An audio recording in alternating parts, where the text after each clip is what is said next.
ওর মিছিল দিন দিন দীর্ঘ হচ্ছে। আমার বাড়িতে তেমন ঘর নেই, আজও করিনি ঘর বাড়ি।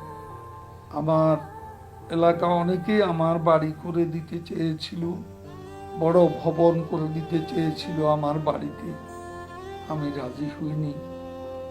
যে অবস্থায় বাবা রেখে গেছেন সে অবস্থায় আমার বাড়িতে গ্রামীণ পরিবেশে এখনো সবাই জীবন যাপন করে।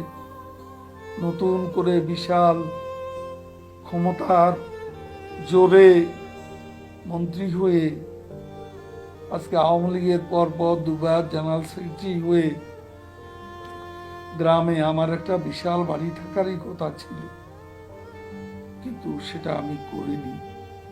আমার এলাকার বহু লোক এখনো গরিব, ভাসমান।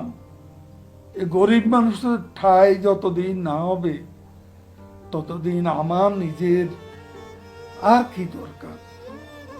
আমি তো এখন, আমার তো থাকা কোনো অসুবিধা নেই।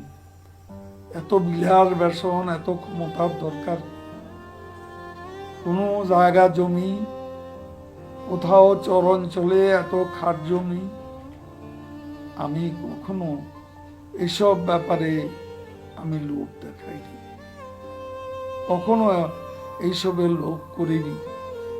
এমপি